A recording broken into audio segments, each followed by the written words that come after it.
Welcome to the first practice session. आज हम सारा कुछ प्रैक्टिस करने वाले जो भी तुमने सीखा है। कुछ चैलेंजेस कुछ प्रॉब्लम स्टेटमेंट्स मैंने बनाए हुए हैं, कुछ हम वेबसाइट से लेंगे। इस वेबसाइट से फिर हम एक हैकर रैंक नाम की वेबसाइट का इंट्रोडक्शन आज देखेंगे और उससे कुछ चैलेंजेस सॉल्व करेंगे। और कुछ एक्सरसाइज मैं आपको दूंगा बाद में जो खुद से प्रैक्टिस करके आप कर सकते हैं।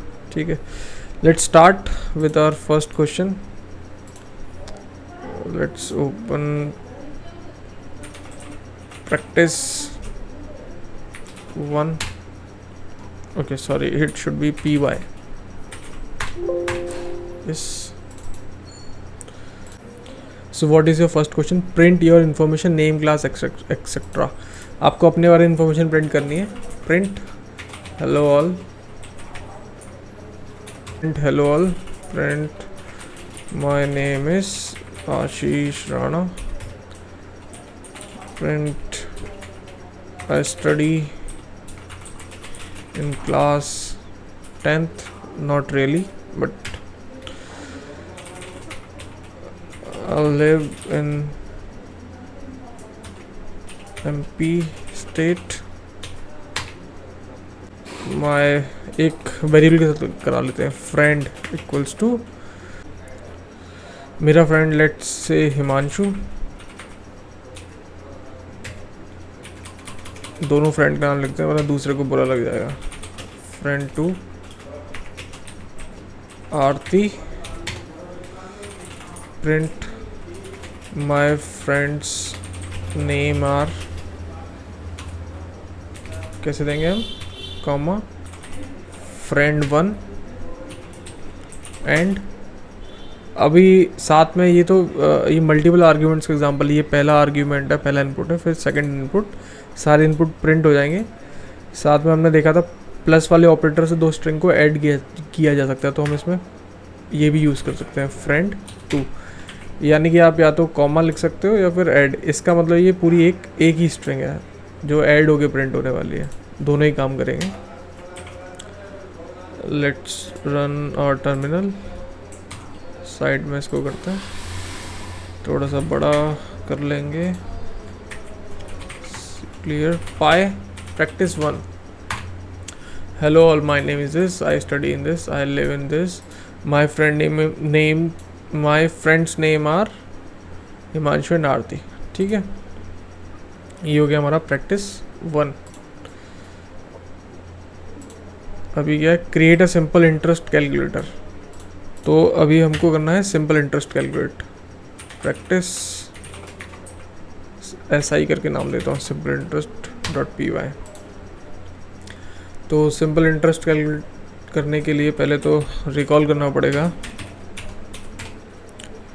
एक होता है हमारा प्रिंसिपल अमाउंट, लेट से 1000। आपका होता है इंटरेस्ट रेट, लेट से 3। फिर आता है आपका ड्यूरेशन या टाइम बोल सकते हैं, इन ईयर्स लेंगे हम, टाइम ले लेते हैं 3।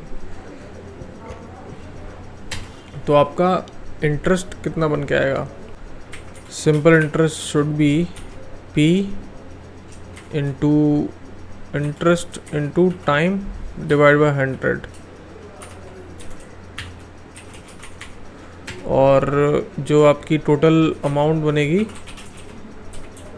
वो होगी सिंपल इंटरेस्ट प्लस आपका प्रिंसिपल। Let's see this. तो P equals to 10,000, interest equals to 3, time equals to 2 years, and now SI equals to P into I into T divided by 100। Print simple interest is SI, print total amount TA is equals to principal plus interest,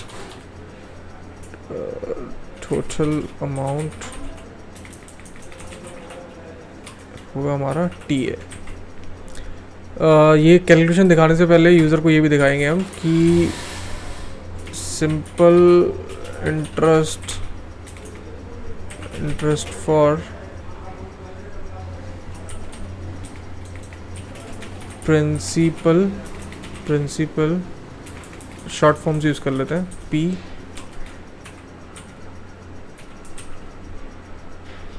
interest rate लिख देते हैं, rate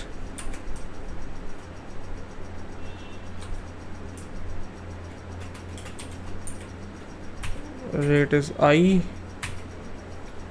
दे रहे हैं ना, ठीक है। Then time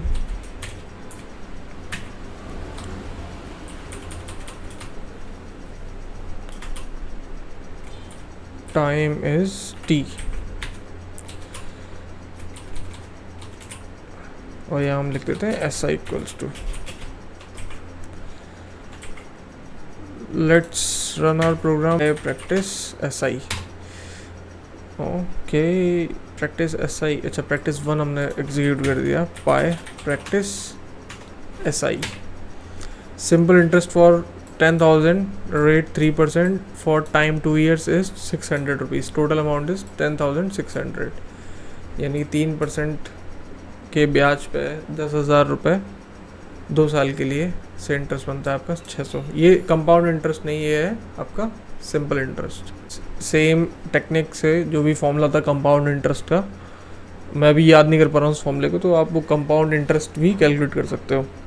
अभी ये स्टैटिक यानी कि हमने स्टैटिक इसमें वैल्यूज दी हैं, अभी हम ये यूज़र से लेंगे इनपुट के रूप में। तो यहाँ हम लिखेंगे इंट इनपुट, और टाइम भी यूज़र से लेंगे इनपुट।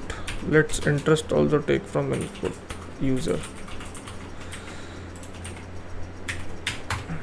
तो इनपुट देते हैं हम 1,000 रुपये, इंटरेस्ट है आपका 5% 1 साल के लिए, तो सिंपल इंटरेस्ट निकल के आता है 50 रुपये, टोटल अमाउंट बनता है 1,050 रुपये। अभी जब आप ये प्रोग्राम चला रहे हैं तो आपको पता है कि पहले आपको प्रिंसिपल देना है, ठीक है, फिर आपको इंटरेस्ट देना है, फिर आपको ईयर्स देने हैं, यानी कि टाइम ड्यूरेशन देना है। लेकिन यही प्रोग्राम जो आप कभी बाद में यूज़ करेंगे या कोई और यूज़ करेगा तो उसे ये ऑर्डर याद नहीं रहेगा, अच्छा पहले प्रिंसिपल देना है, फिर इंटरेस्ट देना है, फिर टाइम देना है, या उसे यही ना पता हो कि ये प्रोग्राम करता क्या है। तो प्रोग्राम शुरू होने से पहले आप एक प्रिंट स्टेटमेंट दे सकते हो, print this is simple interest calculator, ऐसे, ताकि प्रोग्राम जब रन होगा तो उसे एक आइडिया लग जाएगा, this is simple interest calculator, simple interest calculator, ठीक है। लेकिन अभी भी किस ऑर्डर में देना है ये नहीं पता, तो आप क्या कर सकते हो, जब आप पी में इनपुट ले रहे हो उससे पहले एक प्रिंट दे दो, एंटर प्रिंसिपल अमाउंट, ऐसे करके। अभी क्या होगा, this is simple interest, enter principal amount, तो उसको समझ आ जाएगा कि अच्छा program is asking an input, तो हम यहाँ पे 1,000 दे देंगे। अभी नेक्स्ट सेम वे में आई के लिए टी के लिए भी करना पड़ेगा। अब मैं आपको एक और चीज़ बता दूँ, ये जो हमने यूज़ किया है ना तरीका कि हम प्रिंट करेंगे फिर कुछ इनपुट लेंगे, ये एक्चुअल में करेक्ट तरीका नहीं है। इससे जो आपका पर्पस है इससे भी हो जा रहा है, लाइक यूज़र को पता पड़ जाएगा कि क्या एक प्रोग्राम इनपुट मांग रहा है। बट इसका सही तरीका क्या है कि जो इनपुट फंक्शन है, अगर आपने इसके अंदर ही स्ट्रिंग पास कर दी, एंटर प्रिंसिपल अमाउंट, तो आपको एक्स्ट्रा एक प्रिंट स्टेटमेंट की ज़रूरत नहीं पड़ेगी। खाली इनपुट छोड़ दोगे तो सिंपल इनपुट ले लेगा, अगर इसके अंदर स्ट्रिंग पास करोगे तो it will print first this thing और फिर इनपुट के लिए वेट करेगा, राइट। एंटर प्रिंसिपल अमाउंट, तो ऐसे करके हम सारे इनपुट्स में प्रॉम्प्ट दे देंगे, यानी कि यूज़र को दिखाने के लिए कुछ स्ट्रिंग दे देंगे। एंटर इंटरेस्ट रेट, ऐसे ही एंटर टाइम इन ईयर्स।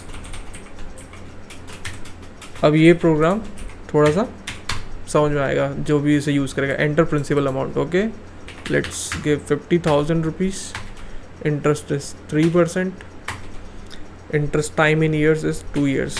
तो मेरा इंटरेस्ट बनेगा 3,000 रुपये, मुझे 2 साल के अंत में 53,000 रुपये देने होंगे। Got it. चलते हैं हमारे नेक्स्ट क्वेश्चन के ऊपर। Calculate percentage based on 5 subject marks. ठीक है, तो इस प्रोग्राम में हमें करना क्या है बताता हूँ। Practice percentage.py।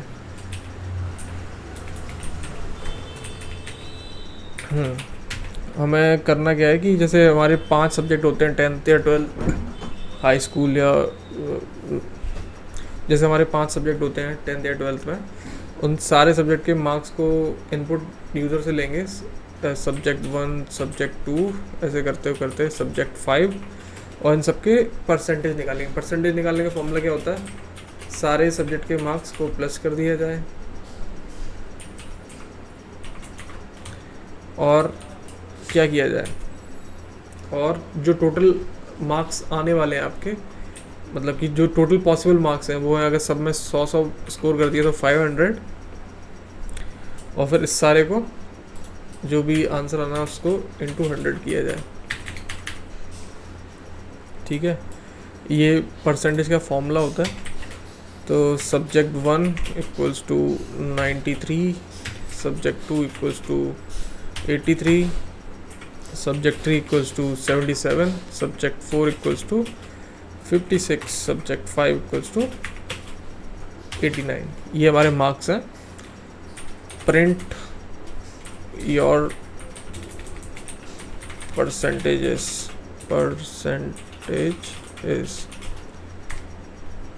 और यहाँ पे हम देते हैं पी कैलकुलेट ही नहीं किया हमने, अभी करते हैं पी कैलकुलेट। उससे पहले करते हैं टोटल मार्क्स। टोटल मार्क्स क्या है, S1, S2, S3, S4, S5। अब हम करेंगे मतलब आपके टोटल पॉसिबल मार्क्स वो है 500। तो आपका परसेंटेज निकल के कितना आएगा, लेट्स से PR परसेंटेज आपका आएगा total marks divided by total possible marks into 100। Percentage निकाल रहे हैं ना, इसीलिए इनटू 100। तो इसको थोड़ा सा सुंदर बनाने के लिए हम यहाँ लिख देंगे percentage pi practice percentage. Your percentage is 79.6661%। ठीक है, ये आपकी परसेंटेज कैलकुलेट हुई है।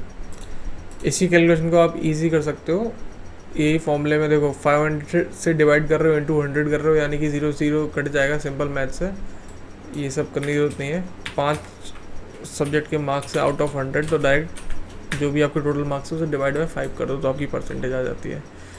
तो हमारा फॉर्मूला क्या बन जाएगा, total marks divided by 5, that's it, simple. अभी हमें क्या करना है, इन सारे इनपुट्स को यूज़र से लेना है हमें। तो हम कैसे लेंगे, इंट इनपुट, यहाँ हम एक बार में लिख देते हैं एंटर मार्क्स फॉर, और यहाँ हम लिख देते हैं सब्जेक्ट 1, ताकि बार बार यहाँ पर नहीं लिखना पड़े enter marks for subject 1, enter marks for subject 2, enter marks for. तो हमने एक बार लिख दिया एंटर मार्क्स फॉर, और फिर हम ये चीज़ यहाँ दे देंगे subject 2, subject 3, subject 4, subject 5। Let's run this. Enter marks for subject 1, okay, मेरे आए 80, फिर आए मेरे 70, फिर आए मेरे 80, फिर आए मेरे 70, फिर आए मेरे 80। तो मेरा परसेंटेज बन गया 76%। Quite good. अभी एक रियल स्टूडेंट की बात करते हैं, आपकी बात करते हैं। 34 मार्क्स, 33 मार्क्स, एक में फेल 23 मार्क्स, एक में 35, ये आपके हाईएस्ट मार्क्स होने चाहिए 35, और दूसरे में बॉर्डर। तो आपके परसेंटेज है 31। Okay, let's continue. Calculate grade based on problem 4। ठीक ठीक है, तो एक ग्रेड वाला एग्जांपल हमने शायद प्रैक्टिस सेशन में नहीं, बट जब हम पुराने सेशन पढ़ रहे थे तब किया था। उसमें एक गलती थी ग्रेडिंग सिस्टम में। आज हम वो प्रोग्राम बनाएंगे, उसमें गलती नहीं होनी चाहिए। वो गलती इंटेंशनली नहीं थी, बट मैंने बाद में वो इफ एल्स की कंडीशन देखी तो मुझे इसमें गलती समझ में आई। मैं आपको दिखा देता हूँ। इफ एल्स, हाँ ये वाला एग्जांपल था। ओके, मैंने वो चीज़ अभी तो प्रोग्राम की रिमूव कर दी है, बट आप वीडियो में देखेंगे तो आपको समझ में आएगा। गलती ये थी कि आप लास्ट की जो 2 ग्रेड्स थी डी और एफ, उस तक पहुंच ही नहीं पाएगा प्रोग्राम कभी, ऐसा कुछ था। Let's see. तो हमारी परसेंटेज जो भी आएगी उसके हिसाब से हमें परसेंटेज के साथ साथ ग्रेड भी प्रिंट कराना है। तो ग्रेड, अभी ग्रेड कैसे निकालेंगे? ग्रेड निकालेंगे ऑन बेसिस ऑफ हमारी इफ़ कंडीशन। अब हमारी कंडीशंस क्या बनती हैं, पहले हम हमारी कंडीशन खुद को समझने के लिए कमेंट्स में लिखेंगे। अगर मार्क्स 91 से 100 के बीच में है, ये इंक्लूसिव है, यानी कि 91 भी अगर होगा और 100 भी होगा तो आपकी ग्रेड आनी चाहिए ए। 81 से 90 के बीच में आपकी ग्रेड होगी बी। नेक्स्ट हमारा 71 से लेके 80 के बीच में होना चाहिए ग्रेड सी। ऐसे ही 61 से लेके 70 तक आपका होना चाहिए डी ग्रेड। 70 से नीचे आपका ई ग्रेड, और बेसिकली 33 से 70 के बीच में बोल सकते हैं, 33 से टू 70, और 33 से नीचे आपका फेलियर, लेस देन 33 एफ। तो ये कंडीशन लिखने के लिए आपको क्या करना है, इफ एलिफ का इस्तेमाल करेंगे। If percentage is greater than or equals to 91। अभी 100 से ऊपर तो जाएगा नहीं, ठीक है, तो आपका प्रिंट हो जाएगा। प्रिंट एंड में कराते हैं। अभी हम ग्रेड इक्वल्स टू एक खाली स्ट्रिंग सेव कर लेते हैं और यहाँ लिख देते हैं grade equals to A. Elif percentage is greater than or equals to 81, grade should be B. अभी आप रिकॉल करिए, इफ एलिफ है ये, यानी कि अगर आपके 91 से ये पहली कंडीशन सेटिस्फाई नहीं होगी तभी एलिफ पे जाएगा। तो ठीक है, elif percentage equals to grade equals to सी।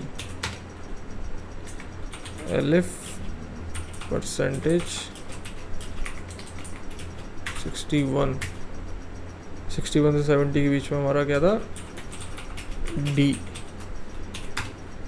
अभी elif percentage is greater than or equals to 33।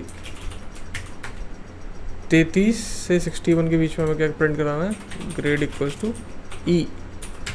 Else इसके अलावा क्या कराना है, percentage equals to grade equals to F. हमने सीधे एल्स कंडीशन दे दी, यानी कि इनमें से एक भी कंडीशन सेटिस्फाई नहीं होगी तो क्या, एफ प्रिंट हो जाएगा। Your percentage is this, print your grade is grade. Let's see, enter your marks 80, 70, 60, 50, 40। Your percentage is 60, your grade is E. Let's see, 61 से 70 के बीच में डी, और 33 से 70 के बीच में, 33 से 60 के बीच में ई। That is correct. तो अभी हम अपने 90 लेके आते हैं। 90, 90, तो योर ग्रेड इज बी। अगर हम 95 में ए आ गया, ठीक है। अभी 33, 32, 31, सॉरी इनपुट गलत दे दिया, 33, 32, 31, 30, 29। Your percentage is this and grade is F. तो आपका ग्रेडिंग वाला एग्जांपल आपको समझ में आ गया, cool. Find if number is odd और even. Let's save it and create a new program. Save practice odd even. Odd even निकालने के लिए आपको एक ऑपरेटर समझना पड़ेगा। मैं देता हूँ n इक्वल्स टू 100। अभी इवन कैसे हम पता लगाते हैं, कोई नंबर अगर 2 से डिवाइड हो रहा है और रिमाइंडर बच रहा है क्या, 0, तो उस चीज़ को हम बोलते हैं इवन नंबर। अगर reminder is non zero then वो एक इवन वैल्यू नहीं होगी। ठीक है, तो जब हम जैसे सपोज करो x equals to n divide by 2 लिखूँ मैं और प्रिंट x कराऊंगा तो क्या आता है,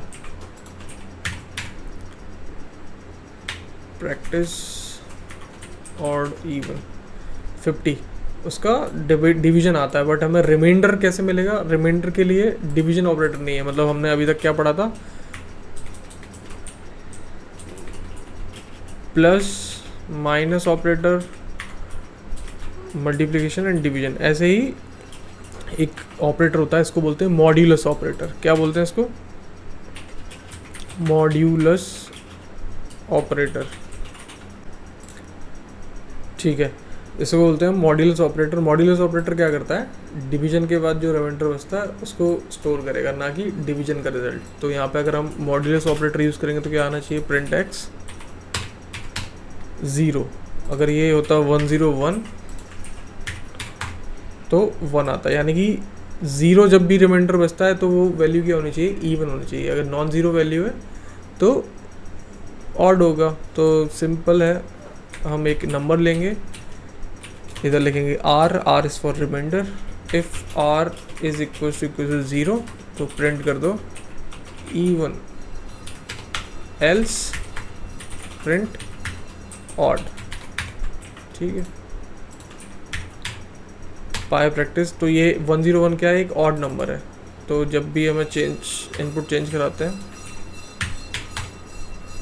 even,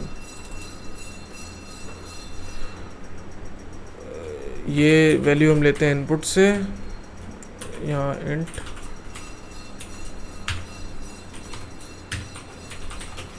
enter some number, let's run this. Enter some number, मैंने बोला 45, इट्स एन ऑड नंबर। मैंने बोला 40, इट्स एन इवन नंबर। तो एक सिंपल प्रोग्राम बना लिया हमने, जिसमें हम वेरीफाई कर सकते हैं या पता कर सकते हैं एक नंबर ऑड या इवन है यूजिंग मॉड्यूलस ऑपरेटर। ये चीज़ हमने कुछ नई पढ़ी है इस प्रोग्राम में।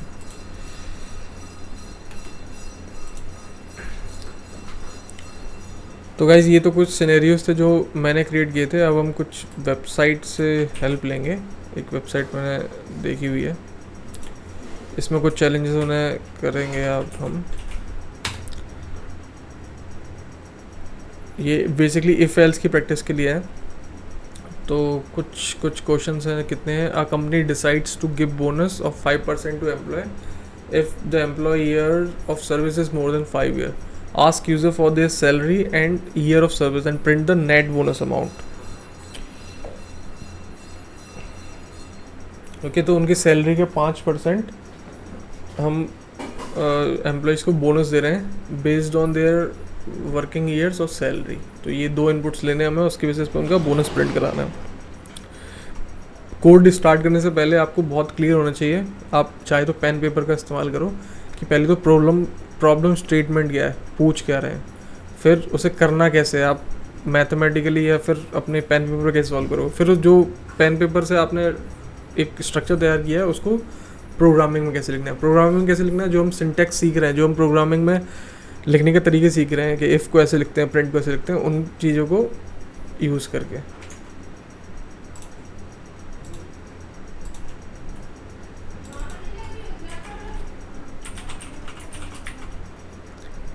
प्रैक्टिस, इस क्वेश्चन को मैं क्या नाम दूँ, 1, हाँ ठीक है,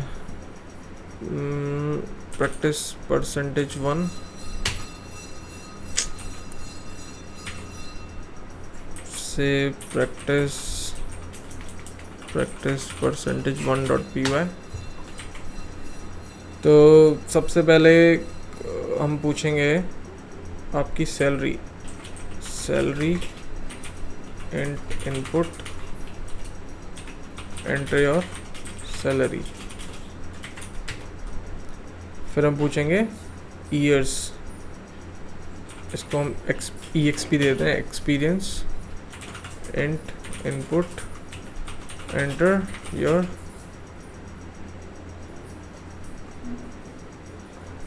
सर्विस ईयर्स। जब ये हमारे पास आ जाएगा फिर हम चेक करेंगे इफ़ फिर हम बोनस एक ले लेते हैं, स्टार्टिंग में 0 रख देते हैं बोनस को। If experience is greater than service is more than 5 years, तो इसमें हमने क्या लिखा हुआ है, इन्होंने लिखा है service is more than 5 years, तो 5 को भी इंक्लूड कर लेते हैं। लेट्स सी, तो less than or equals to दोनों लगा देते हैं, तो आपका बोनस हो जाएगा आपका 5%। तो 5% ऑफ योर सैलरी का 5% कैसे निकालेंगे, 5 से मल्टीप्लाई करेंगे और 100 से डिवाइड कर देंगे, सिंपल मैथ्स राइट। बोनस यानी कि अगर एक्सपीरियंस 5 या 5 से ज़्यादा होगा तो बोनस ओवरराइट हो जाएगा, अन्यथा बोनस क्या है, 0 ही है। आप चाहें तो एल्स कंडीशन में भी बोनस 0 दे सकते थे, बट मैंने वहाँ दे हुआ है, एक ही बात है। Print your bonus is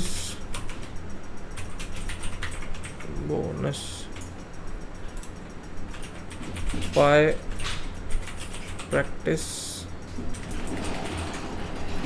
PR1.py। enter your salary 50,000, enter service years 1, no bonus for you।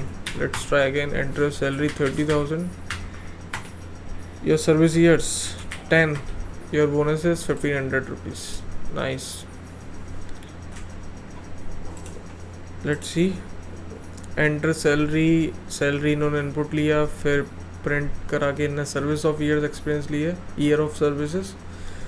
अच्छा देखो, इन्होंने 5 को इंक्लूड नहीं करा, यानी कि 5 years हुआ है तब भी 0 बोनस मिलेगा, सिर्फ 5 से ज़्यादा बड़ा होगा यानी 6 तो ही बोनस मिलेगा। बोनस निकालने के लिए क्या किया इन्होंने, 0.05 का मल्टीप्लाई कर दिया सैलरी से। 0.05 इज़ नथिंग बट जो हमने कोड में लिखा है 5 डिवाइडेड बाई 100 इज़ 0.05, तो कैलकुलेट करने का तरीका अलग है।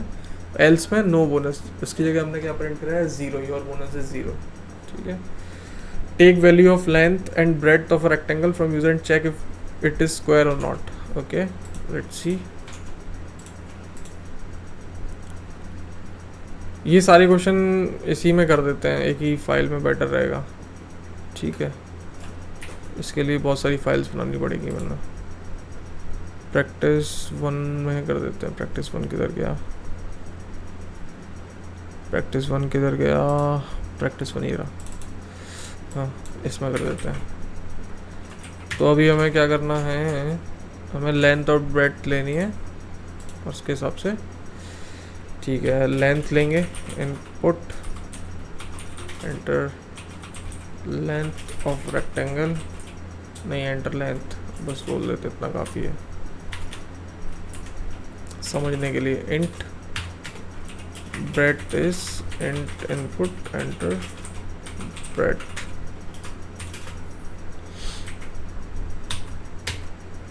अभी स्क्वायर कब होता है, स्क्वायर जब होता है लेंथ और ब्रेड्थ जब बराबर होती है, तो if L equals to B, अगर ये दोनों बराबर हैं प्रिंट शेप इज स्क्वायर, अन्यथा else print shape is rectangle.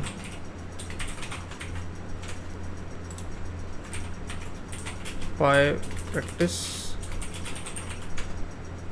practice 1.py enter length 10 20 shape is rectangle 10 and 10 shape is square। इसको थोड़ा एक्सटेंड कर लेते हैं प्रोग्राम को। क्या करेंगे कि हम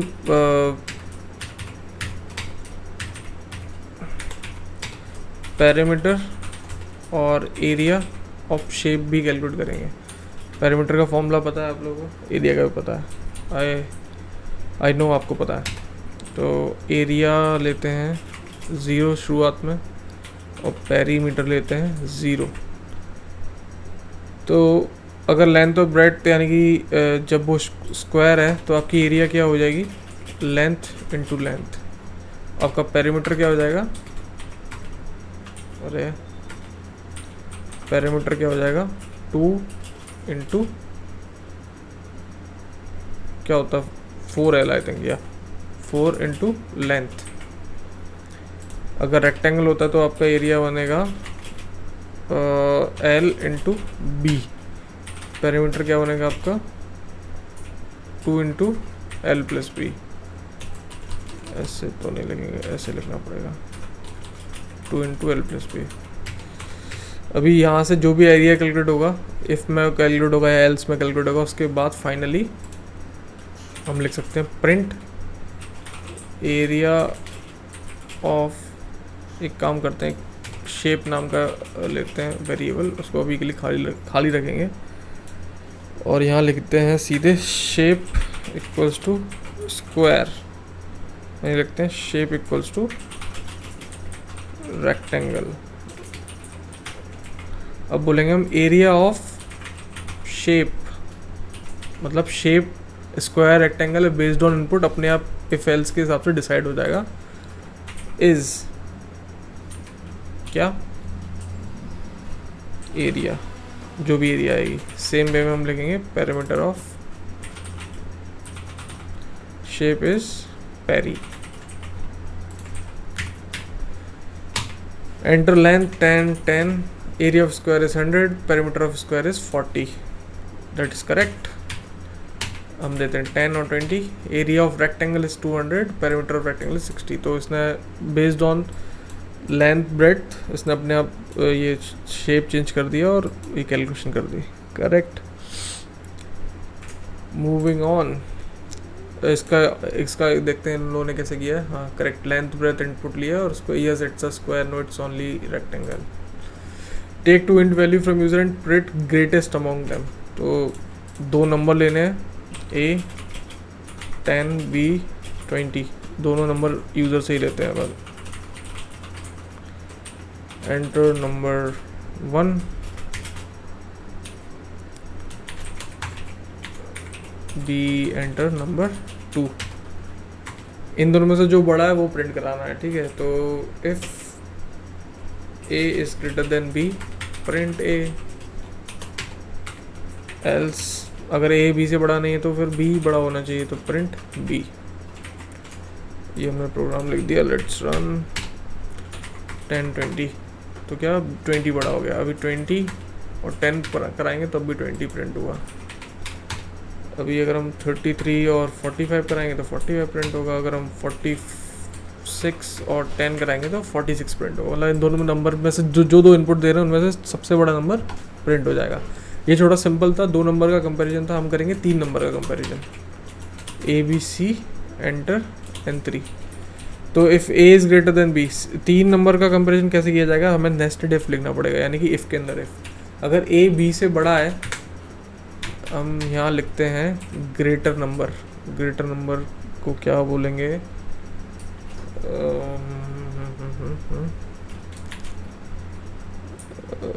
अभी के लिए कुछ नहीं लिखते, ठीक है। अभी हम लिखेंगे if A is greater than B also, मतलब हम अंदर ही इफ़ के लिख रहे हैं। अगर A C से ही बड़ा है तो क्या होगा, ग्रेटर हमारा बन जाएगा A, क्योंकि A B से ही बड़ा है, A C से ही बड़ा है, तो ये हो जाएगा if A is greater than B,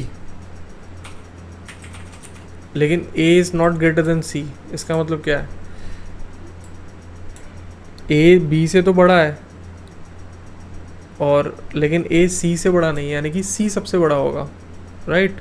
अगर A और C का कंपैरिजन C जीत जाता है और A पहले ही B को हरा चुका है तो सबसे बड़ा तो C होगा ना, G इक्वल्स टू C।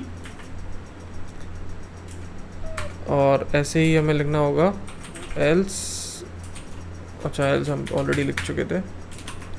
जब A B से बड़ा नहीं है तो फिर if B is greater than C, greater number is B, मतलब A और B के कंपैरिजन में A हार गया, B जीत गया, तो B C से कंपेयर करेगा। और अगर इसमें भी ये कंडीशन सेटिस्फाई होती है तो ग्रेटर नंबर क्या है, B है। Else greater number is what, C। Print G, सिर्फ जी को प्रिंट करा देंगे क्योंकि वो सबसे बड़ा नंबर है। तो 1 2 और 3 इनमें कौन बड़ा है? 3। अभी हमने n3 को बड़ा बनाया, अब हम n1 को बड़ा बना के देखते हैं। 3 2 1 3। अब हम n2 को बड़ा के बना के देख लेते हैं, या इसी में, और 3 1 2 3, ठीक है। 1 3 2 2 3 1, ठीक है। तो ये कंडीशन चल रही है 10 30 40 40 जीत गया, 34 23 16, अरे यार 34 23 16 34 इज हाईएस्ट। तो ये थोड़ा सा कॉम्प्लेक्स लग रहा होगा देखने में, लेकिन आप ऐसा दिमाग में कैलकुलेट करोगे या अपने पेन पेपर पे लिखोगे तो इजी हो जाएगा आपके लिए। कमिंग टू नेक्स्ट क्वेश्चन, इन लोगों ने किस तरीके से सॉल्व किया है? अच्छा ये क्वेश्चन था, हाँ वही first second. A shop will give discount of 10% if the cost of purchased quantity is more than 10,000. Oh sorry, 1,000. Ask user for quantity. Suppose 1 unit will cost 100. Suppose a unit cost is 100 rupees. Unit cost, per unit cost. Per unit cost is ये. Let's ask user number of units. Int input, enter number of units to purchase. अब user बोलेगा मैं 2 खरीद रहा हूँ, 5 खरीद रहा हूँ, इसके बेसिस पे हम उसको फाइनल अमाउंट देंगे। अमाउंट क्या होना चाहिए? Simple n into unit cost, G कितना आपने सामान खरीदा है और 1 यूनिट का कॉस्ट क्या है। और यहाँ में print your amount is amount. Let's execute this. Enter number of units to purchase 5, आपके 500 रुपये हो गए। लेकिन इन्होंने क्या बोला हुआ है कि अगर जो आपका कॉस्ट है, मतलब जो परचेसिंग कॉस्ट है वो 1000 से ऊपर हो जा रही है तो आप यूज़र को 10% का डिस्काउंट दे सकते हो। तो अमाउंट कैलकुलेट होने के बाद हम बोलेंगे if amount is greater than और इक्वल टू, या फिर ग्रेटर देन देते सिर्फ 1000 के ऊपर 1000, तो अमाउंट को हम 10% का डिस्काउंट दे रहे हैं, ठीक है। तो पहले तो 10% निकालते हैं, कितना होता है? 10% होगा discount is equals to amount into 10%। कैसे करते हैं कैलकुलेट 10%? ऐसे डिवाइड बाय 100, या फिर 0.1 का मल्टीप्लाई कर सकते थे अमाउंट में। ये आ गया हमारा डिस्काउंट। अब हमारा अमाउंट क्या बनेगा? अमाउंट माइनस डिस्काउंट, डिस्काउंट कम कर देंगे हमारे अमाउंट से, तो ये हमारा टोटल अमाउंट बनेगा। तो ये इफ ब्लॉक का जो हमने लॉजिक लिखा हुआ वो कब चलेगा? सिर्फ जब सम हमारा 1000 के ऊपर जा रहा है। तो जब यूज़र सेलेक्ट कर रहा है कि कितने यूनिट्स खरीदने, उससे पहले उसे हम प्रिंट करा के बोल देते हैं we have a discount of 10% on purchase of more than 1000 rupees, ठीक है। ताकि यूज़र को परचेस करने से पहले दिमाग में रहेगा कि ठीक है मेरे को 1000 से ऊपर होने पर डिस्काउंट मिल सकता है। Let's see, we have a discount of 10% on purchase of more than 1000 rupees. कितने यूनिट्स खरीद रहे हो? अभी भी यूज़र खरीदेगा 5 यूनिट, तो उसका अमाउंट कितना बना? 500। लेट्स से अब मैं ख़रीदना वाला हूँ 25 यूनिट्स, तो मेरा कितना बना? अगर बिना डिस्काउंट के होना चाहिए तो 2500, with discount it's 2250 rupees,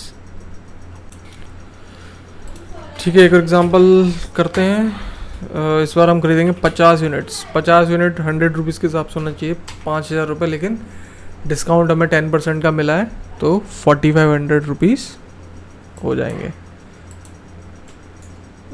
let's see more. Grading system हम ऑलरेडी कर चुके हैं। Take input of age of 3 people by user and determine oldest and youngest among of them, यानी कि सबसे ओल्ड और सबसे यंग एज निकालनी है। सिंपल 3 नंबर का कंपैरिजन है। अभी तक हमने 3 नंबर का मैक्स निकाला था, अब हम इसमें 3 नंबर का मिनिमम भी निकालना है। तो ये टास्क मैं आप पे छोड़ देता हूँ, ये आप करिए। जिसमें आपको मैक्सिमम और मिनिमम दोनों निकालना रहेगा। ये एब्सोल्यूट वैल्यू का है, यानी कि इनपुट रहेगा 1 तो आउटपुट आना चाहिए 1, अगर इनपुट नेगेटिव होगा तब भी आउटपुट आना चाहिए 1। एब्सोल्यूट वैल्यू ऑफ इनपुट ये कर लेते हैं फटाफट। n equals to int input enter a number,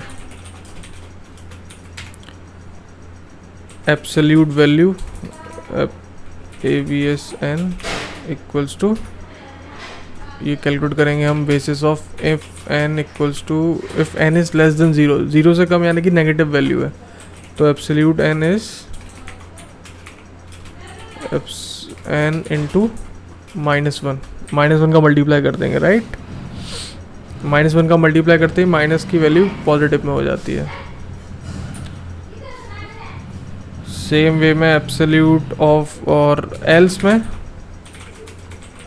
अगर नंबर पहले से पॉजिटिव है तो simple absolute n is equals to n, print absolute value is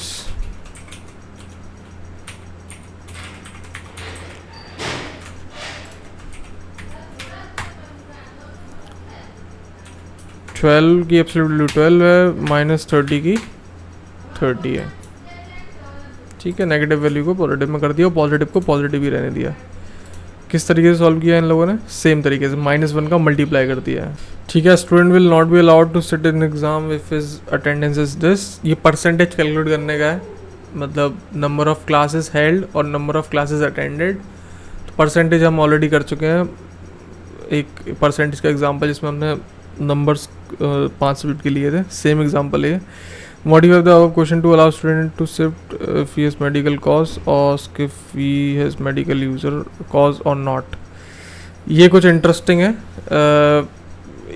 अगर हम उससे पूछेंगे कि जब भी उसकी परसेंटेज लो आ रही है तो अगर उसका कुछ reason was medical then yes उसके बैठने देंगे एग्ज़ाम में, अन्यथा एन। इसको कर लेते हैं क्विकली, क्योंकि अभी तक हमने जो कंपैरिजन किया वो नंबर्स में किया, ये इसमें कंपैरिजन स्ट्रिंग में होने वाला है।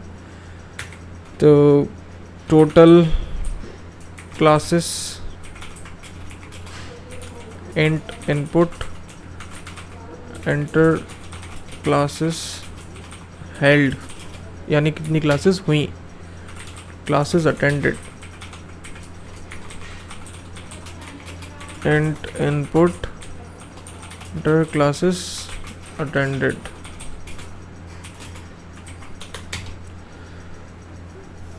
अटेंडेंस परसेंटेज निकाल रहे हैं हम, सिर्फ ATT लिख देते हैं। Should be classes attended divide by total classes into 100।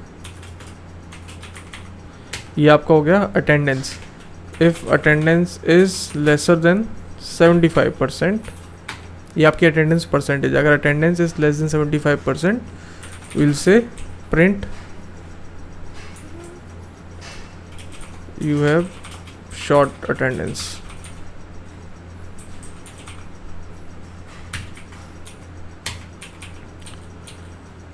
अभी सिर्फ इतना एग्जांपल रन करके देखते हैं। क्लासेस हुई 100, अटेंड करी आपने 50, कितना परसेंटेज होना चाहिए 50। यू हैव शॉर्ट अटेंडेंस,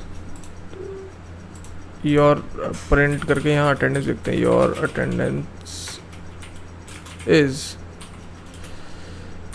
कितना आपका अटेंडेंस हुआ ATT और परसेंटेज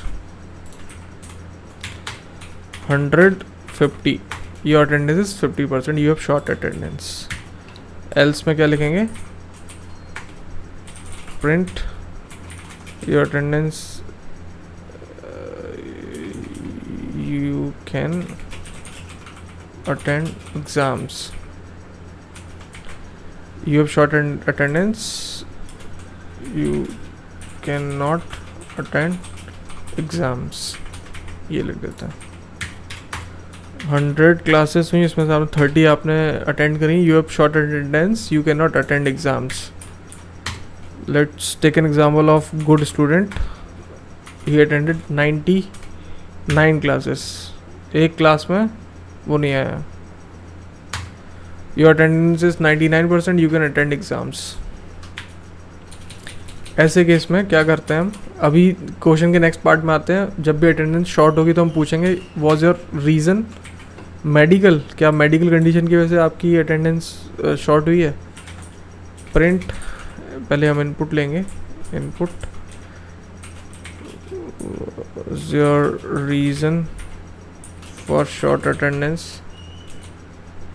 ऐसे लिखते हैं short attendance, reason is medical. और इनपुट में हम क्या एक्सेप्ट करना चाहते हैं, येस और नो। ठीक है, ऐसा बोल देते हैं येस और नो। और यहाँ पे हम बोलते हैं medical.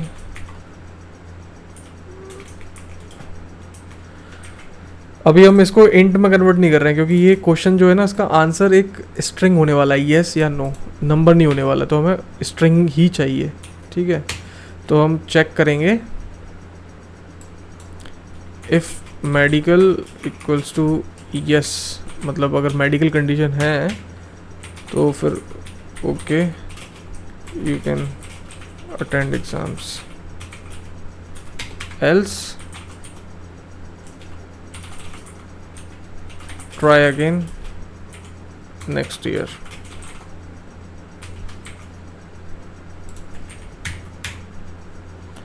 try again next year ने इतनी बड़ी सजा नहीं देते, उसको बोलते हैं call your parents। थोड़ा फन करने के लिए एल्स कंडीशन में अटेंडेंस 75 है और 75 से ज़्यादा है, यू कैन अटेंड एग्ज़ाम्स। और यहाँ एक इफ़ कंडीशन लगाते हैं, if your attendance is 90 we can say क्या आप कॉलेज में ही रहते हो।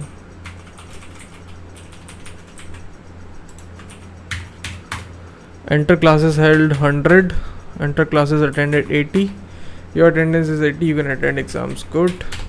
Let's say attendance classes 100, your classes enter classes attended is 34, your attendance is 34%, you have short attendance, you cannot attend the exam। short attendance reason is medical, yes, okay you can attend exams। let's run it again, 100 30 23, no my reason। अभी ये input थोड़ा सा clash कर रहा है इसके साथ, तो क्या कर सकते हैं हम, if कंडीशन में थोड़ा स्पेस दे देते हैं ऐसा, एंटर क्लासेस हेल्ड 123। अब ये थोड़ा इनपुट लेने से पहले थोड़ी स्पेस दे रहा है तो क्लियर हो जाएगा। No, call your parents, 100 attendance is 99, your attendance you can attend exam. क्या आप कॉलेज में ही रहते हो, मतलब इतना ज़्यादा अटेंडेंस है तो राइट। लेट्स कंटिन्यू, मॉडिफाई, ये हमने कर लिए 9 क्वेश्चन। ऐसे ही इसमें लेवल 2 है, लेवल 2 के कुछ क्वेश्चंस करते हैं, सारे नहीं। Write a program to check if year is leap year or not, this is very interesting. Ask user to enter age, sex, marital status and then use following rules to print their place of service. If employ is female then she will work only in urban areas. If employ is a male and age is between 20 to 40 then he may work anywhere। if employee is male and age is 40 to 60 then he will work in urban areas only and any other input of age should print error। ये interesting लग रहा है। फिर आप 4 digit number is entered through keyboard, write a program to print a new number but digit reversed। ये भी interesting, ये दोनों हम करेंगे, ये आप खुद से सॉर्ट आउट करोगे, खुद से फाइंड करोगे। पहला वाला करते हैं। तो सबसे पहले ask user enter age, age लेते हैं हम, एंट एज तो नंबर ही होगा इसलिए इनपुट एंट्री और एज।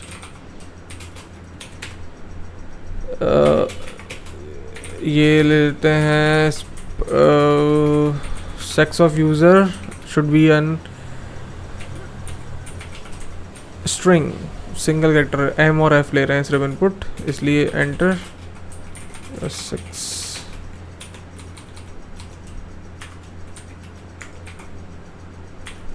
एम एफ, देन हम लेते हैं क्या, अच्छा 2 ही इनपुट लेने हैं। अभी इन दोनों के बीच में बेसिस पे हमें लिखना है इफ़ एम्प्लॉय इज़ फीमेल, मतलब उनका जेंडर अगर फीमेल है, if S equals to F, then straight rule है you can work, let's say work equals to, work हमें फाइंड करना है और लास्ट में सिर्फ हम प्रिंट करा देंगे, प्रिंट यू कैन वर्क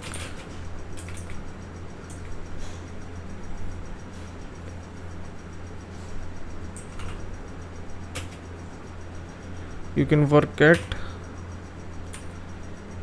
ठीक है। और यहाँ पे हम लिख देते हैं आपका वर्क एरिया। वर्क एरिया कहाँ से आएगा अभी हम कैलकुलेट करेंगे बेस्ड ऑन यूज़र इनपुट। तो जब फीमेल होगा तो हम बोलेंगे वर्क एरिया का है, क्या है आपका, urban, you can work at urban areas. Else यानी कि जब फीमेल नहीं है यानी कि मेल है, तो फिर हम क्या चेक करने वाले हैं, एज चेक करने वाले हैं। If age if age is 20 to 40, if age is greater than or equals to 20 and age is less than or equals to 40, ठीक है। एज अगर 20 से ज़्यादा और 40 से कम है तो क्या कंडीशन बनती है हमारी, वर्क एरिया क्या होना चाहिए हमारा, एनीवेयर, ठीक है। एल्स एल इफ देंगे हम 40 to 60, age is greater than 40 and age is less than or equals to 60, work area is urban area.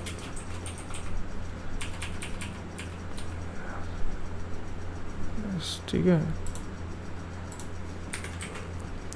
और इसके अलावा any other input of age should print error, तो एल्स मतलब कि जब 20 और 40 और 40 और 60 के बीच में नहीं है तो फिर else work area is error. Let's run this program. Age है हमारी 41 43, M you can work at urban areas 22, क्योंकि मैं 40 से ऊपर हूँ तो मैं अर्बन एरिया में वर्क करूँगा। Let's say my age is 28 and I am a female, you can work at urban areas. Let's say my age is 28 and I am a male, you can work eight anywhere. ठीक है, एक simple सा program था।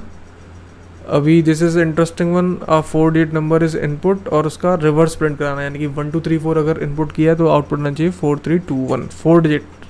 Remember this, 4 digit input लेने वाले हम। तो input लेते हैं यूज़र से, and ant input enter 4 digit number, और हमें उसको रिवर्स करके प्रिंट करना है। एक रिवर्स करके बना लेते हैं अभी के लिए, एन दे देते हैं उसमें, print reverse of N is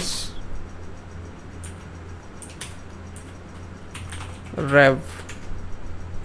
अभी के लिए रैव में 0 सेव कर देते हैं या 1 2 3 सेव कर देते हैं, 1 2 3 4। प्रिंट देते हैं 4 2 4 3 4 3। तो reverse of 4 3 is 1 2 3 4। That is wrong because हमने स्टैटिक वैल्यू सेव की है। अभी रिवर्स कैलकुलेट करने का हमें प्रोग्राम लिखना है।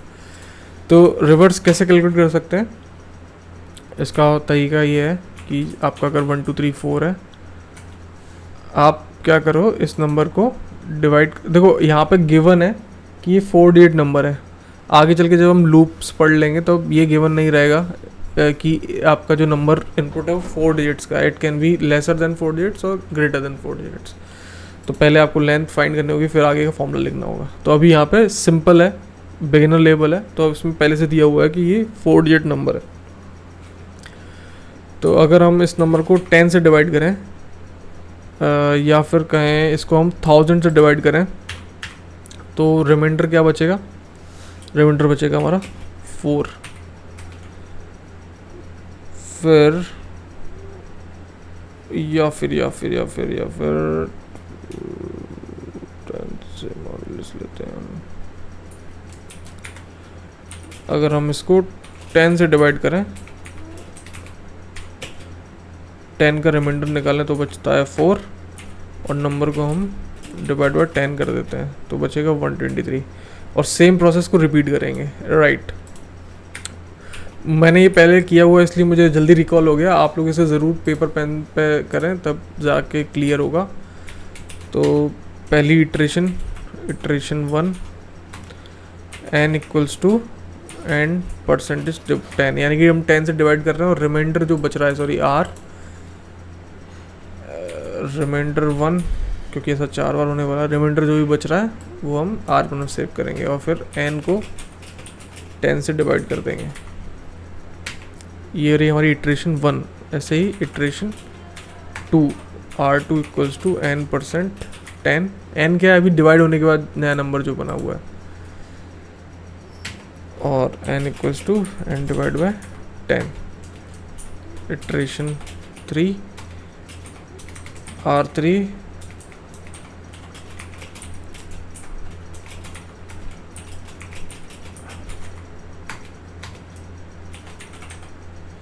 Iteration 4, r4 equals to n percent 10। अभी आप देखो ये 4 इटरेशन जो लिखी इसमें सेम ही स्टेप्स हो रहे हैं बार बार। n को 10 से मॉड्यूलस किया जा रहा है, n को 10 से डिवाइड किया जा रहा है, सेम स्टेप्स हैं। तो ये सेम जब भी कोडिंग रिपीटेटिव होने लगती है ना तो हम लूप्स का इस्तेमाल करके उसे एक ही बार लिखते हैं, उसे बार बार चलाते हैं। तो लूप्स हम आगे आने वाले लेक्चर्स में पढ़ेंगे। इस तरीके से ऐसे प्रोग्राम को बड़ा ना करते हुए सिंपल स्टेप्स में किया जा सकता है। अभी के लिए हमें रिमाइंडर्स मिल गए हैं सबके, तो यहाँ से आंसर आना चाहिए। लेट्स सी 1 2 3 4 के एग्जाम्पल से क्या आना आएगा। यहाँ पे रिमाइंडर क्या बचेगा गाइस, 10 से डिवाइड करने में 4 बचेगा, और यहाँ पर डिवाइड बाय 10 करने से आंसर आएगा 123। आंसर आना चाहिए 10 से डिवाइड करने में 123.4, है ना। तो ये क्या बनेगा, एक फ्लोटिंग नंबर आएगा, तो इसको हमें इंटीजर बनाना है, इंट कर देंगे। तो फ्लोट को इंट में कन्वर्ट करेंगे हम, टाइप कास्ट कर देंगे, जो अभी हमने सीखा था पुराने लेक्चर में। तो अब आ गया n में 123।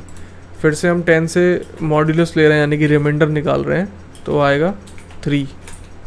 सेम बिना इंट लगाए आंसर आना चाहिए था यहाँ पर 12.3, बट हमने इंटीजर ले रहे हैं सिर्फ उससे, तो आएगा 12। 12 का रिमाइंडर 10 से 2, और ये आएगा 1.2। अगर हम इसे इंट बना देंगे तो आएगा 1। सेम रिमाइंडर क्या आएगा अभी आपका 1, 10 से डिवाइड करने में 1 आएगा। अभी हमने ये रिमाइंडर्स निकाले क्यों, ये वैल्यूज हमारे लिए इंपॉर्टेंट। 4 3 2 1, हमने 1 2 3 4 को रिवर्स ऑर्डर में रीड कर लिया, 4 3 2 1। अभी 4 3 2 1 को यूज़ करके हमें नंबर बनाना है। क्या नंबर है आपका, रेव इक्वल्स टू 4 क्या होना चाहिए, 1000 प्लेस पर, फिर 300 प्लेस पर, राइट। तो 4 इंटू 1000, सॉरी R1 जो पहला रिमाइंडर है हमारा, plus R2 into 100 plus R3 into 10 plus R4। ये बेसिक मैथ्स में हमने पढ़ा हुआ है। R4 into 1 that is nothing but R4, मैं बस लिखने के लिए समझाने के लिए लिख रहा हूँ। तो इस केस में क्या होगा, R1 4 था, 4 इंटू 1000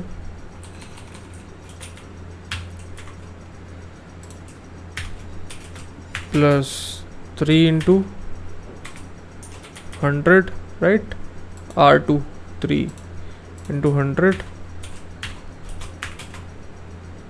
फिर R3 क्या हमारा 2 इंटू 10 प्लस R4 क्या हमारा 1 इंटू 1। क्या आंसर आएगा, 4000 plus 300 plus 20 plus 1 that is equals to 4321, यानी कि 1 2 3 4 जो हमने नंबर लिया था उसका रिवर्स हो गया। ये हमने सब एग्जांपल लिखे हुए हैं हमारे 1 2 3 4 को सोच के, बट इनपुट हम क्या ले रहे हैं, यूज़र से ले रहे हैं। तो ये सारे नंबर जो इनपुट लेंगे 4 डिजिट्स, उन सब पे काम करेगा। Let's test our program. Enter number 4 1 2 3 4। Reverse of 1 is क्यों भाई n, अच्छा एंड में n 1 बचा ना ये डिवाइड करते करते, तो हमें रियल नंबर को एंड में प्रिंट कराने के लिए कहीं सेव करना पड़ेगा। एक n1 equals to n save करते थे ताकि n1 में उसकी ओरिजिनल वैल्यू बनी रहे, या इसको बोलते हैं ओरिजिनल n, क्योंकि n को बाद में डिवाइड करते करते छोटा हो जाएगा ना। Original n 1 2 3 4। Reverse of 1 2 3 4 is 4 3 2 1। Let's test 1 3 3 7। 1 3 3 7 का opposite is 7 3 3 1। Let's test 43 43 is 3 4 3 4। तो 4 डिजिट नंबर का हमने रिवर्स बना दिया। ये प्रोग्रामिंग इंटरेस्टिंग था, इसको स्लो करके समझ समझ के सारे स्टेप्स को आपको करना है, और कुछ चेंजेस आपके दिमाग में आ रहे हैं वो ज़रूर करके देखें। कूल गाइस, हमने इस वेबसाइट से काफ़ी प्रॉब्लम कर ली है। अब मैं आपको इंट्रोड्यूस करूँगा हैकर रैंक प्लेटफॉर्म। ये काफ़ी अच्छा प्लेटफॉर्म है, आप यहाँ प्रैक्टिस कर सकते हो, कॉम्पीट कर सकते हो लोगों से। बहुत ही बिगिनर लेवल से हम स्टार्ट कर रहे हैं यहाँ पे, तो ज़्यादा डरना नहीं है कि बाकी लोग इतने सारे कुछ सॉल्व करते रहे, हम कुछ नहीं कर पा रहे। धीरे धीरे आप सीखिए और आप आगे सब कुछ कर पाओगे इसमें। तो आपको लिखना है Python practice hacker rank Python practice, Google पे सर्च करना है आपको, ठीक है। गूगल सर्च इंजन से रिज़ल्ट आया ये सॉल्व पाइथन। इसमें देखो ये आपकी प्रॉब्लम स्टेटमेंट्स हैं, ये इनका टाइप है इजी। अभी स्टार्टिंग में हम इजी प्रॉब्लम से फोकस करेंगे, आगे चलते थे मीडियम पे भी ज़रूर करेंगे। इनका स्कोर है 5, इसको सॉल्व करने पर आपको 10 पॉइंट्स मिलेंगे, इसको सॉल्व करने पर XYZ पॉइंट्स मिलेंगे। जैसे आप अपनी फ्लिपकार्ट या Amazon shopping cart shopping applications में फ़िल्टर करते हो, वैसे यहाँ फ़िल्टर कर सकते हो। स्किल्स बेस्ड पर प्रॉब्लम शो कर सकते हो, डिफ़िकल्टी लेवल पे and all. I will suggest कि आप लोग इस वेबसाइट पे एक साइन इन कर लें, एक लॉगिन पेज बना लें अपना, मतलब एक रजिस्ट्रेशन कर लें, आईडी बना लें, उस आईडी पे लगातार पाइथन की प्रैक्टिस करें। एक टेस्टिंग के लिए मैं बना लेता हूँ साइन अप ईमेल। ओके, मैं देता हूँ network map test, my email networkmap@test.com। ये फर्जी ईमेल दिया है मैंने। Password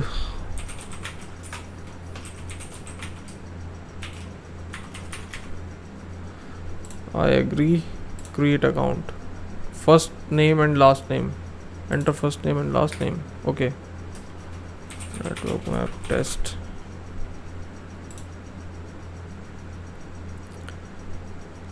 okay, I am here to learn, I am a student, I will graduate in 2020, yeah, I am in school, I am interested in being contracted, no, ये सब आप अपने हिसाब से सिलेक्ट कर लेना। डार्क मोड पे आ गए हम। तो आपका अकाउंट, मैं आपको एक ईमेल आएगा, उससे वेरीफाई कर लेना आपका अकाउंट। अभी हम वेरिफिकेशन नहीं कर रहे हैं। Let's start with the first challenge.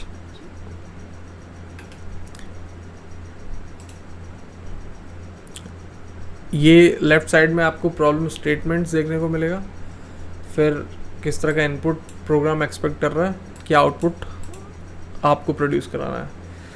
तो ये सैम्पल लाइन है, क्या बोल रहा है कि प्रिंट हेलो वर्ड इस तरीके से यूज़ करके you can just and easily store a string, या फिर आप वेरिएबल में स्ट्रिंग स्टोर करो, उसे प्रिंट करा दो instead of directly printing that variable.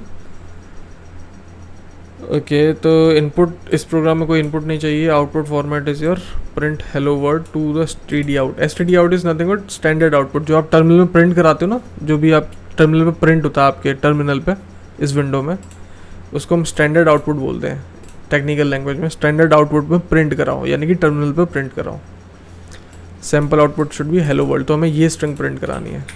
Simple print hello world, ठीक है। अब ये कोड में एक एरर आएगा, इसमें प्रोग्राम सेव नहीं करना है आपको। रन कोड, अभी आपको टर्मिनल पे कोड नहीं चलाना है, इसमें ऑलरेडी इनबिल्ट एक इंटरप्रेटर है, आप यहाँ कोड लिखो आपका कोड चल जाएगा। रन करते ही बोल रहा है टेस्ट केस फेल्ड हो गया। क्यों? आपका आउटपुट था हेलो वर्ल्ड और एक्सपेक्टेड आउटपुट क्या था? Hello world and exclamation sign. तो जब भी आपका आउटपुट और एक्सपेक्टेड आउटपुट मैच कर जाएंगे तो टेस्ट केस क्या हो जाएगा? पास हो जाएगा। टेस्ट केस पास हो जाएगा यानी कि ये कोड करेक्ट है हैकर रैंक के हिसाब से, और आपको वो जो प्रॉमिस्ड 5 पॉइंट्स है वो दे देगा। Got it? तो आउटपुट को करेक्ट बनाने के लिए एक्सक्लेमेशन देते हैं, रन करते हैं। पहले आपको रन करना है कोड को। जब आप रन करके ये इस तरह का मैसेज मिल जाएगा तब आप सबमिट करो। ठीक है, सबमिट में भी हम पास हो गए। तो अभी क्या करना है, इसको करते हैं बंद, रिफ्रेश करके देखते हैं। हाँ, तो देखो हमारा ये चैलेंज सॉल्व हो चुका है। सेकंड क्वेश्चन है पाइथन इफ एल्स। आज हम ये वाला करते हैं। Task given integer n perform the following conditional actions. If n is odd print weird. अगर n ऑड होगा तो प्रिंट वियर्ड। अभी जस्ट हमने देखा, कर लेंगे हम। If n is even and is inclusive range of 2 to 5, यानी इंक्लूसिव रेंज यानी कि या तो n 2, 3, 4 और 5 के बीच में है, प्रिंट नॉट वियर्ड। यानी कि when n is even and in this range तो not weird. If n is even and in this range then weird. If n is even and greater than 20 then not weird. तो इस पूरे को समझने के लिए पहले तो मुझे समझ में आ रहा है कि पहले हमें इस नंबर को चेक करना है कि वो ऑड है या इवन है। ठीक है, उसके बाद फिर उसकी रेंज क्या है वो चेक करना है। उसके बेसिस में वियर्ड या नॉन वियर्ड प्रिंट कराना है। इनपुट फॉर्मेट क्या होगा? Single line containing a positive integer. तो अभी तक जो हम टर्मिनल में कोड लिख रहे थे ना, जैसे ये, तो आप इनपुट देते थे यूज़र से, मतलब मैं इनपुट पास कर रहा हूँ यहाँ पे 1 2 1 2 या 1 2 2 1। इस जगह पे इनपुट कहाँ से आप दोगे? इनपुट हैकर रैंक प्रोवाइड करेगा। आप कोड में लिखो इनपुट x और प्रिंट कर दो टाइप ऑफ x को। तो क्या आंसर आएगा? स्ट्रिंग आएगा आंसर। रन करा के देखते हैं कोड। Wrong answer. क्यों? इनपुट दिया 3, आंसर आया क्लास स्ट्रिंग, और एक्सपेक्ट क्या कर रहा था? वियर्ड। ये एक्सपेक्ट कर रहा था वियर्ड, और आउटपुट क्या है? क्लास स्ट्रिंग, क्योंकि हमने जो इनपुट लिया उसका टाइप प्रिंट करा दिया। ठीक है, तो अगर हम इसको इंट करते हैं तो ये प्रोग्राम ऑब्वियसली हमने गलत लिखा हुआ है। तो ये इसके जो 2 टेस्ट केसेस थे 0 और 1 दोनों ही फेल हो गए। 3 पे आना चाहिए था वियर्ड, हमारा आया ये आउटपुट फेल्ड। 24 हमारा आउटपुट ये आया और आना चाहिए था ये। कूल गाइस, अब हम इनके हिसाब से प्रोग्राम बनाते हैं। तो ये इनपुट कहाँ से ले रहा है? ये ऑटोमेटिकली जब प्रोग्राम को रन करता है तो इनपुट प्रोवाइड कर देता है। हमें बस एक इनपुट फंक्शन कॉल कराना है, दैट्स इट। तो इनपुट लेते हैं हम n में। अब समझते हैं, पहले हम ऑड और इवन का पता लगाते हैं। इफ n% 2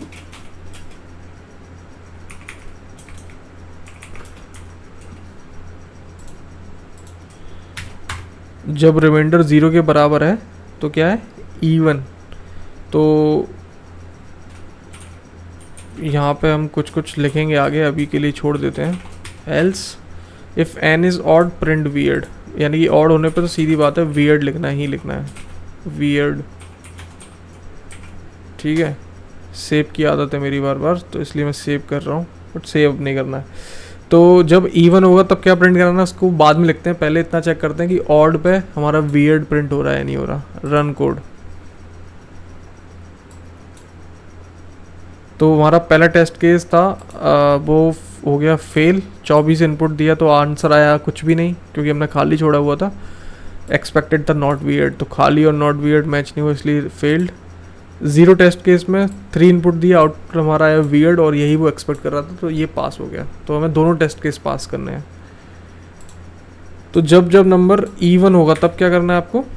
चेक करना है ranges. If n is greater than or equals to 2 and, मतलब 2 या 2 से बड़ा, या और साथ में n less than or equals to 5, इस कंडीशन में क्या प्रिंट करना है? Not weird. If n is even even है, उसके बाद ही हमने रेंज चेक करी ना। Same if n is even and inclusive of 6 to 20, if elif देते हैं यहाँ पे, if n is less than or greater than 6 एंड n is less than or equals to 20, क्या प्रिंट कराना है? वियर्ड। और जब n is even and greater than 20, if n is even and greater than 20 और 20 से भी अगर बड़ा है तो प्रिंट नॉट वियर्ड। ये तीनों कंडीशन हमने लिख दी हैं। अरे यार सेव मैं कर रहा हूँ बार बार। तो रन कोड 0, दोनों टेस्ट केसेस पास हो गए हमारे। 3 के लिए वियर्ड आया, 24 के लिए नॉट वियर्ड आया। अब कोड को सबमिट करेंगे। जब हम कोड को सबमिट करते हैं तो वो हैकर रैंक और भी टेस्ट केसेस चेक करता है। लाइक उसके अभी तो आपको रनिंग मतलब सैम्पल के लिए उसने सिर्फ 2 टेस्ट केसेस दिए। इंटरनली वो और टेस्ट केस करेगा जो इस टास्क के अकॉर्डिंग उसने रखे हुए हैं। सबमिट कोड सी, यहाँ पे कितने टेस्ट केसेस हुए? 0 1 2 3 4 5 6 7 टेस्ट केसेस, मतलब टोटल 0 स्टार्ट हुए। 8 टेस्ट केसेस सारे के सारे पास हो गए। तो हमारा ये कोड सही है। Right guys, let's go back. तो अभी हमने हेलो वर्ल्ड और एफ दोनों सॉल्व कर लिए हैं। अभी हम अरिथमेटिक आप लोग सॉल्व करके देखिए, इजी चैलेंज है, हो जाना चाहिए। फिर डिवीजन भी ज़रूर करके देखना। लूप्स जब करेंगे, जब हम लूप्स पढ़ लेंगे, फंक्शंस पढ़ लेंगे, तभी सब करेंगे। प्रिंट फंक्शन ये शायद इजी हो सकता है क्योंकि प्रिंट हमने ऑलरेडी किया हुआ है। लेट्स सी, पर अगर फंक्शन बनाना कुछ हुआ तो फिर वो हमने नहीं पढ़ा है। The included code stub will read an integer n from standard input, ठीक है, without using any string method. Try to print the following 1 2 3 n, note represent the consecutive values in between, example n, print the string. अच्छा, ये एक loop के माध्यम से ही होगा। जब हम लूप पढ़ लेंगे तब इस प्रोग्राम को करने आएंगे। कूल गाइज, अभी आपको और अगर प्रैक्टिस करने का इच्छा है, जो कि आपकी होनी चाहिए, तो आप इस वेबसाइट को ओपन करो, मैं कमेंट्स में दे दूंगा। और इसमें जो भी चैलेंजेस दिए हुए हैं वो सारे सॉल्व करने की कोशिश करो और उनसे मिलते जुलते खुद के सिनेरियोज बनाओ।